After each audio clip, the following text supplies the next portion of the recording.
ಓಂ ಶಾಂತಿ. ಇಂದಿನ ದಿನಾಂಕ 20/5/2021.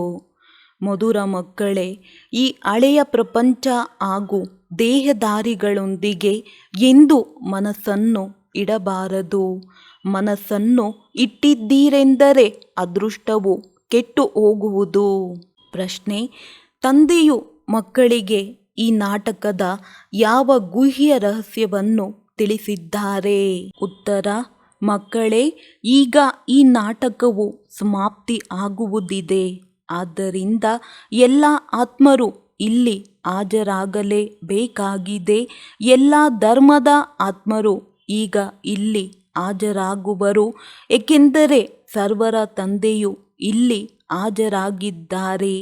ಎಲ್ಲರೂ ತಂದೆಯ ಮುಂದೆ ಸಲಾಮು ಮಾಡಲು ಬರಲೇಬೇಕಾಗಿದೆ. ಎಲ್ಲ ಧರ್ಮದ ಆತ್ಮವು ಮನ್ಮನಾಭವದ ಮಂತ್ರವನ್ನು ತೆಗೆದುಕೊಂಡು ಹೋಗುವರು. ಅವರು ಮಧ್ಯಾಜೀಭವದ ಮಂತ್ರವನ್ನು ಧಾರಣೆ ಮಾಡಿ ಚಕ್ರವರ್ತಿಗಳಾಗುವುದಿಲ್ಲ. ಗೀತೆ: ಹೃದಯದ ಆಸರೆ ತುಂಡಾಗದಿರಲಿ. ಓಂ ಶಾಂತಿ. ಎಲ್ಲ ಸೇವಾ ಕೇಂದ್ರದ ಮಕ್ಕಳು ಗೀತೆಯನ್ನು ಕೇಳಿದ್ದೀರಿ. ನೀವು ಇಂದು ಕೇಳುತ್ತಿದ್ದೀರಿ. ದೂರದಲ್ಲಿರುವ ಮಕ್ಕಳು 2-4 ದಿನಗಳ ನಂತರ ಕೇಳುತ್ತಾರೆ. ಒಂದು ವೇಳೆ ಹಳೆಯ ಪ್ರಪಂಚ ಹಳೆಯ ಶರೀರದೊಂದಿಗೆ ಮನಸ್ಸನ್ನಿಟ್ಟಿದ್ದೇ ಆದರೆ ಅದೃಷ್ಟವು ಕೆಟ್ಟು ಹೋಗುವುದು. ಏಕೆಂದರೆ ಈ ಶರೀರವು ಹಳೆಯ ಪ್ರಪಂಚದ್ದಾಗಿದೆ. ಆದ್ದರಿಂದ ಒಂದು ವೇಳೆ ದೇಹಾಭಿಮಾನಿಗಳಾದರೆ ಇಷ್ಟೊಂದು ಯಾವ ಅದೃಷ್ಟವು ರೂಪಿಸಲ್ಪಡುತ್ತಿದೆಯೋ ಅದು ಸಹ ಕೆಟ್ಟು ಹೋಗುವುದು. ನೀವೀಗ ದುರಾದೃಷ್ಟರಿಂದ ಅದೃಷ್ಟವಂತರಾಗುತ್ತಿದ್ದೀರಿ. ಆದ್ದರಿಂದ ಎಷ್ಟು ಸಾಧ್ಯವೋ ಒಬ್ಬ ತಂದೆಯನ್ನು ನೆನಪು ಮಾಡಿ. ಯಾರು ಬೇಹದ್ದಿನ ಆಸ್ತಿಯನ್ನು ಕೊಡುತ್ತಿದ್ದಾರೆ? ತಂದೆ ಮತ್ತು ಆಸ್ತಿಯನ್ನು ನೆನಪು ಮಾಡಿ. ಈ ಹಳೆಯ ಪ್ರಪಂಚದಲ್ಲಿ ಇನ್ನೂ ಸ್ವಲ್ಪವೇ ಸಮಯವಿದೆ. ಇದರಲ್ಲಿ ನೀವು ಪುರುಷಾರ್ಥ ಮಾಡಿ ಅವಶ್ಯವಾಗಿ ಸರ್ವಗುಣ ಸಂಪನ್ನ ಆಗಬೇಕಾಗಿದೆ. ಅನೇಕರು ಪವಿತ್ರರಾಗಿಯೂ ಇದ್ದಾರೆ. ಕೆಲವರು ಪದೇ ಪದೇ ಕೆಳಗೆ ಬೀಳುತ್ತಾರೆ. ತಂದೆಯು ತಿಳಿಸುತ್ತಾರೆ, ನೀವು ಅವಶ್ಯವಾಗಿ ಸರ್ವಗುಣ ಸಂಪನ್ನರಾಗಬೇಕಾಗಿದೆ. ತಂದೆಯ ಜೊತೆ ಸೇವೆಯಲ್ಲಿಯೂ ಜೊತೆಗಾರರಾಗಬೇಕು. ಬಹಳ ದೊಡ್ಡ ಸೇವೆಯಾಗಿದೆ. ಇಡೀ ಪತಿತ ಪ್ರಪಂಚವನ್ನು ಪಾವನ ಮಾಡಲು ಎಲ್ಲರೂ ತಂದೆಗೆ ಸಹಯೋಗ ನೀಡುತ್ತಾರೆಂದಲ್ಲ. ಯಾರು ಕಲ್ಪದ ಹಿಂದೆ ಸಹಯೋಗ ನೀಡಿದ್ದಾರೆಯೋ, ಬ್ರಾಹ್ಮಣ ಕುಲಭೂಷಣ ಬಿಕೆ ಆಗಿದ್ದಾರೆಯೋ ಅವರು ಬುದ್ಧಿವಂತರಾಗುತ್ತಾರೆ. ಪ್ರಜಾಪಿತ ಬ್ರಹ್ಮನ ಹೆಸರಂತೂ ಗಾಯನವಿದೆ. ಬ್ರಹ್ಮನ ಮಕ್ಕಳಿಗೆ ಅವಶ್ಯವಾಗಿ ಬ್ರಹ್ಮಕುಮಾರ ಕುಮಾರಿಯರೆಂದೇ ಹೇಳಲಾಗುತ್ತದೆ. ಅವಶ್ಯವಾಗಿ ಇದ್ದು ಹೋಗಿದ್ದಾರೆ. ಆದಿದೇವ ಆದಿದೇವಿಯನ್ನು ನೆನಪು ಮಾಡುತ್ತಾರೆ. ಏಕೆಂದರೆ ಯಾವುದು ಮೊದಲು ಆಗಿ ಹೋಗಿದೆಯೋ ಅದು ಪುನಃ ಆಗುವುದು. ಇದನ್ನು ನೀವು ತಿಳಿದುಕೊಂಡಿದ್ದೀರಿ. ಸತ್ಯಯುಗವು ಬಂದು ಹೋಗಿದೆ. ಆದಿ ಸನಾತನ ದೇವಿ ದೇವತೆಗಳ ರಾಜ್ಯವಿತ್ತು. ಅದು ಈಗ ಇಲ್ಲ. ದೇವಿ ದೇವತೆಗಳು ಯಾರು ಪವಿತ್ರ ಪ್ರವೃತ್ತಿ ಮಾರ್ಗದವರು ರಾಜ್ಯ ಮಾಡುತ್ತಿದ್ದರೋ ಅವರು ಈಗ 84ನೇ ಜನ್ಮದ ಅಂತಿಮದಲ್ಲಿದ್ದಾರೆ. ಈಗ ಪವಿತ್ರರಿಲ್ಲ ಮತ್ತು ಆ ರಾಜ್ಯವೂ ಇಲ್ಲ. ಎಲ್ಲರೂ ಪತಿತರಾಗಿ ಬಿಟ್ಟಿದ್ದಾರೆ.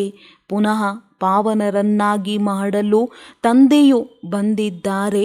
ತಂದೆಯು ತಿಳಿಸುತ್ತಾರೆ, ಮಕ್ಕಳೇ, ಪತಿತರೊಂದಿಗೆ ಬುದ್ಧಿಯೋಗವನ್ನು ಇಡಬೇಡಿ. ಒಬ್ಬ ತಂದೆಯನ್ನು ನೆನಪು ಮಾಡಿ.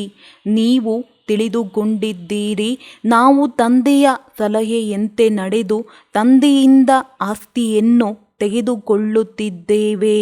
ಆಸ್ತಿಯನ್ನು ಹೇಗೆ ತೆಗೆದುಕೊಳ್ಳಬೇಕು ಎಂದು ಯುಕ್ತಿಯನ್ನು ತಿಳಿಸುತ್ತಾರೆ. ಮನುಷ್ಯರಂತೂ ಅನೇಕ ಪ್ರಕಾರದ ಯುಕ್ತಿಗಳನ್ನು ರಚಿಸುತ್ತಾರೆ. ಕೆಲವರು ವಿಜ್ಞಾನದ ಅಭಿಮಾನಿಗಳಾಗಿದ್ದಾರೆ, ಕೆಲವರು ವೈದ್ಯಕೀಯ ಅಭಿಮಾನಿಗಳಾಗಿದ್ದಾರೆ. ಮನುಷ್ಯರ ಹೃದಯವು ಹಾಳಾದರೆ ಇನ್ನೊಂದು ಪ್ಲಾಸ್ಟಿಕ್ ಹೃದಯವನ್ನು ಹಾಕಬಲ್ಲೆವು ಎಂದು ಬರೆಯುತ್ತಾರೆ. ನಿಜವಾದುದನ್ನು ತೆಗೆದು ತಾತ್ಕಾಲಿಕ ಹೃದಯವನ್ನು ನಡೆಸುತ್ತಿರುತ್ತಾರೆ. ಇದು ಸಹ ಎಷ್ಟು ಒಳ್ಳೆಯ ಕಲೆಯಾಗಿದೆ, ಆದರೆ ಇದು ಅಲ್ಪಕಾಲದ ಸುಖಕ್ಕಾಗಿ. ನಾಳೆ ಅವರು ಮರಣ ಹೊಂದಿದರೆ ಶರೀರವೇ ಸಮಾಪ್ತಿ ಆಗಿಬಿಡುವುದು, ಪ್ರಾಪ್ತಿಯೇನೂ ಆಗುವುದಿಲ್ಲ. ಅಲ್ಪಕಾಲಕ್ಕಾಗಿ ಸಿಕ್ಕಿತಷ್ಟೇ. ವಿಜ್ಞಾನದ ಮೂಲಕ ಬಹಳಷ್ಟು ಕಮಾಲ್ ಮಾಡಿ ತೋರಿಸುತ್ತಾರೆ, ಅದು ಕೇವಲ ಅಲ್ಪಕಾಲಕ್ಕಾಗಿ. ಈ ಮಾತಂತೂ ಎಲ್ಲದಕ್ಕಿಂತ ಸಂಪೂರ್ಣ ಭಿನ್ನವಾಗಿದೆ.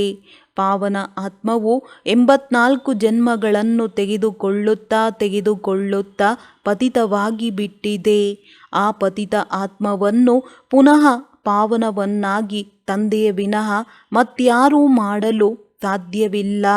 ಒಬ್ಬ ತಂದೆಯಿದೆ, ಗಾಯನವಿದೆ.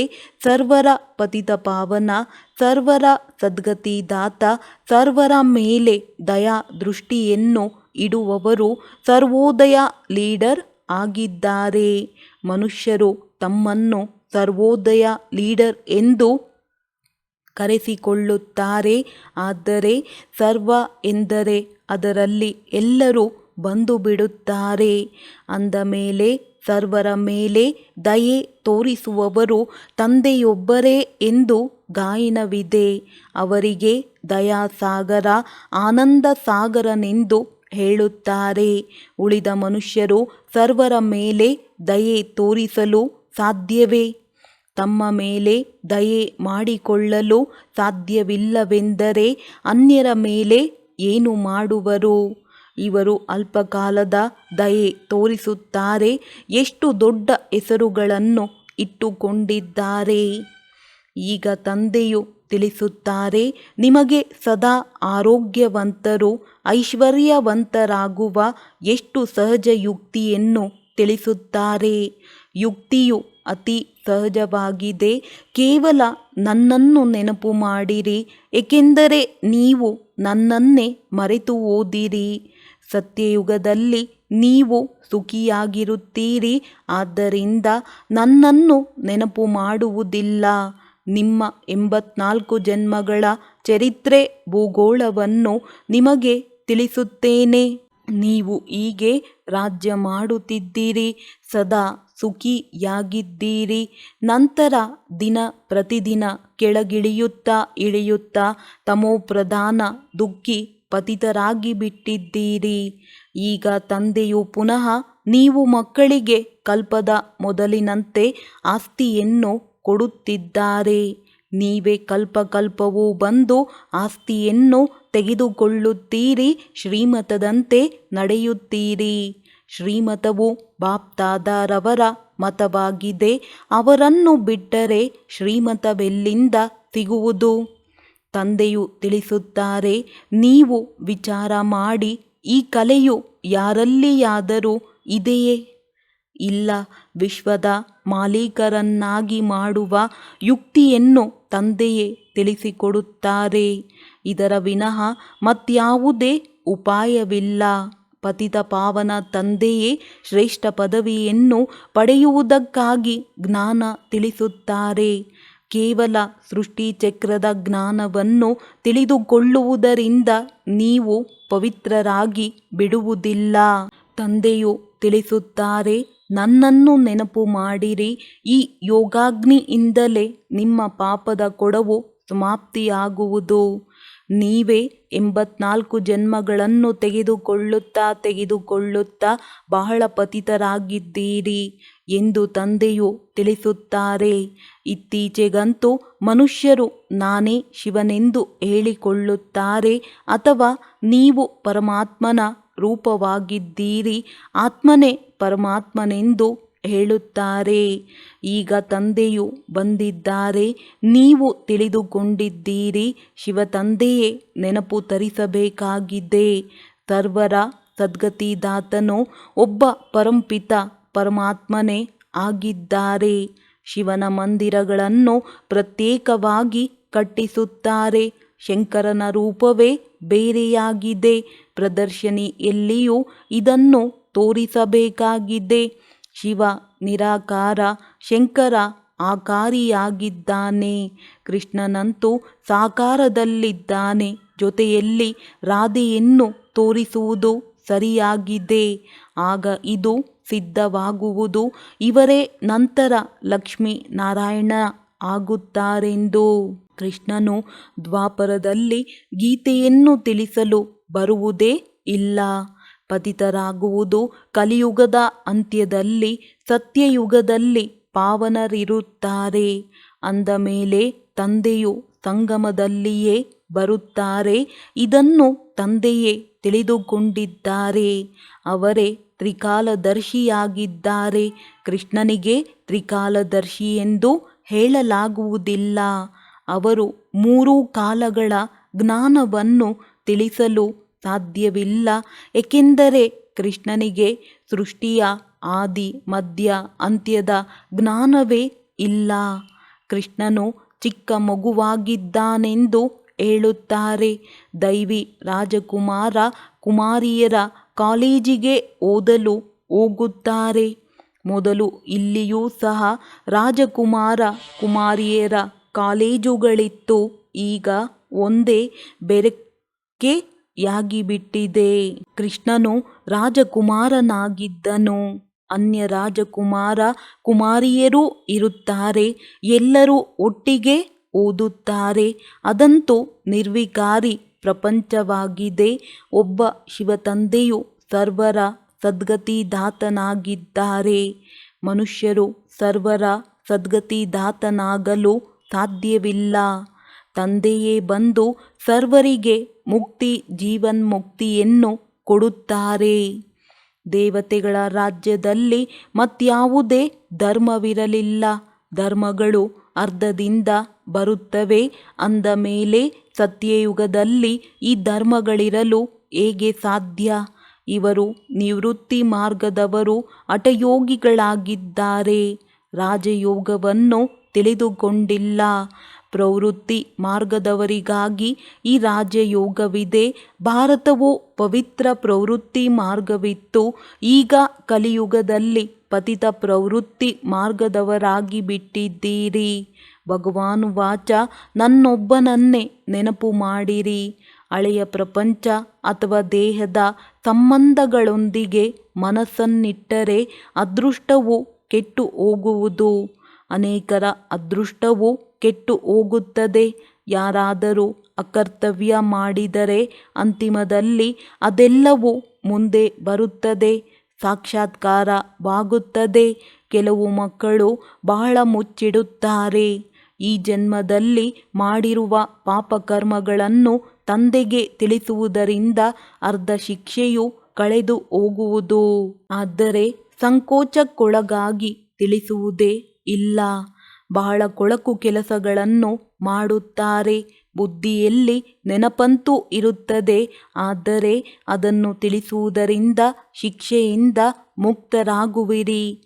ಇವರು ಅವಿನಾಶಿ ಸರ್ಜನ್ ಆಗಿದ್ದಾರೆ. ಇರುವ ಕಾಯಿಲೆಯನ್ನು ಸಂಕೋಚಕ್ಕೊಳಗಾಗಿ ಸರ್ಜನ್ಗೆ ತಿಳಿಸಲಿಲ್ಲವೆಂದರೆ ಅದು ಕಳೆಯುವುದಾದರೂ ಹೇಗೆ? ಯಾವುದೇ ವಿಕರ್ಮ ಮಾಡಿದರೂ ಸಹ ತಿಳಿಸುವುದರಿಂದ ಅರ್ಧ ಪಾಪವು ತುಂಡಾಗುವುದು. ತಿಳಿಸದೇ ಇದ್ದರೆ ಅದು ವೃದ್ಧಿಯಾಗುತ್ತಾ ಹೋಗುವುದು. ಹೆಚ್ಚು ಸಿಕ್ಕಿ ಹಾಕಿಕೊಳ್ಳುತ್ತಾ ಹೋಗುವಿರಿ. ಮತ್ತೆ ಅದೃಷ್ಟವು ಸಮಾಪ್ತಿಯಾಗಿ ದುರಾದೃಷ್ಟವಾಗಿ ಬಿಡುತ್ತದೆ. ತಂದೆಯು ತಿಳಿಸುತ್ತಾರೆ, ದೇಹದೊಂದಿಗೂ ಸಂಬಂಧವನ್ನು ಇಡಬೇಡಿ. ಯಾವಾಗಲೂ ನನ್ನೊಬ್ಬನನ್ನೇ ನೆನಪು ಮಾಡಿ. ಆಗ ನಿಮ್ಮಿಂದ ಯಾವುದೇ ಕೆಟ್ಟ ಕೆಲಸವಾಗುವುದಿಲ್ಲ. ಇವರು ಧರ್ಮರಾಜನೂ ಆಗಿದ್ದಾರೆ. ಅವರೊಂದಿಗೂ ಮುಚ್ಚಿಡುತ್ತಾ ಇದ್ದರೆ ಮತ್ತೆ ನಿಮ್ಮಷ್ಟು ಶಿಕ್ಷೆ ಮತ್ಯಾರಿಗೂ ಸಿಗುವುದಿಲ್ಲ. ಸಮಯವು ಎಷ್ಟು ಸಮೀಪಿಸುತ್ತಾ ಹೋಗುವುದೋ ಎಲ್ಲರಿಗೂ ಸಾಕ್ಷಾತ್ಕಾರವಾಗುತ್ತಾ ಹೋಗುವುದು. ಈಗ ಎಲ್ಲರ ಅಂತಿಮ ಸಮಯವಾಗಿದೆ. ಎಲ್ಲರೂ ಪತಿತರಾಗಿದ್ದಾರೆ. ಪಾಪಗಳ ಶಿಕ್ಷೆಯು ಖಂಡಿತ ಸಿಗುತ್ತದೆ. ಹೇಗೆ 1 ಸೆಕೆಂಡಿನಲ್ಲಿ ಜೀವನ್ಮುಕ್ತಿ ಸಿಗುವುದೋ ಹಾಗೆಯೇ 1 ಸೆಕೆಂಡಿನಲ್ಲಿ ಶಿಕ್ಷೆಗಳ ಈ ರೀತಿ ಅನುಭವವಾಗುತ್ತದೆ. ಹೇಗೆ ಬಹಳ ಸಮಯದಿಂದ ಶಿಕ್ಷೆಯನ್ನು ಅನುಭವಿಸುತ್ತಿದ್ದೇನೆ ಎಂಬಂತೆ. ಇದು ಬಹಳ ಸೂಕ್ಷ್ಮ ಮೆಷಿನರಿಯಾಗಿದೆ. ಎಲ್ಲರ ಅಂತಿಮ ಸಮಯವಾಗಿದೆ. ಶಿಕ್ಷೆಗಳನ್ನು ಖಂಡಿತವಾಗಿಯೂ ಅನುಭವಿಸಬೇಕಾಗಿದೆ. ನಂತರ ಎಲ್ಲ ಆತ್ಮರು ಪವಿತ್ರರಾಗಿ ಹೊರಟು ಹೋಗುವರು. ತಂದೆಯು ಬಂದು ಪತಿತ ಆತ್ಮರನ್ನು ಪಾವನರನ್ನಾಗಿ ಮಾಡುತ್ತಾರೆ. ತಂದೆಯ ವಿನಃ ಮತ್ಯಾರಿಗೂ ಈ ಶಕ್ತಿ ಇಲ್ಲ. 63 ಜನ್ಮಗಳಿಂದ ಪಾಪಗಳನ್ನು ಮಾಡುತ್ತಾ ಈಗ ಪಾಪದ ಕೊಡವು ತುಂಬಿದೆ. ಮಾಯೆಯ ಗ್ರಹಣವು ಎಲ್ಲರಿಗೂ ಹಿಡಿದಿದೆ. ದೊಡ್ಡ ಗ್ರಹಣವು ನಿಮಗೆ ಹಿಡಿದಿದೆ. ನೀವೇ ಸರ್ವಗುಣ ಸಂಪನ್ನರಾಗಿದ್ದೀರಿ. ನಿಮ್ಮ ಮೇಲೆ ಗ್ರಹಣ ಹಿಡಿದಿದೆ. ಜ್ಞಾನವೂ ಸಹ ಈಗ ನೀವು ಮಕ್ಕಳಿಗೆ ಸಿಕ್ಕಿದೆ. ತಂದೆಯು ತಿಳಿಸುತ್ತಾರೆ, ನೀವು ಭಾರತದ ಮಾಲೀಕರಾಗಿದ್ದೀರಿ. ನಂತರ 84 ಜನ್ಮಗಳನ್ನು ನೀವು ತೆಗೆದುಕೊಂಡಿರಿ. ನೀವು ಅವಶ್ಯವಾಗಿ ದೇವಿ ದೇವತಾ ಧರ್ಮದವರಾಗಿದ್ದೀರಿ. ಮತ್ತೆ ಪತಿತರಾದ ಕಾರಣ ಹಿಂದೂಗಳೆಂದು ಕರೆಸಿಕೊಂಡಿದ್ದೀರಿ ಎಂದು ತಂದೆಯು ನೇರವಾಗಿ ತಿಳಿಸುತ್ತಾರೆ. ಹಿಂದೂ ಧರ್ಮವನ್ನು ಯಾರೂ ಸ್ಥಾಪನೆ ಮಾಡಿಯೇ ಇಲ್ಲ. ಮಠಪಂಥಕ್ಕೆ ರಾಜಧಾನಿ ಎಂದು ಹೇಳುವುದಿಲ್ಲ. ರಾಜವು ರಾಜರಿಗಿರುತ್ತದೆ. ಮೊದಲನೇ ಲಕ್ಷ್ಮೀನಾರಾಯಣ, ಎರಡನೆಯ ಲಕ್ಷ್ಮೀನಾರಾಯಣ, ಹೀಗೆ ರಾಜ್ಯವು ನಡೆಯುತ್ತದೆ.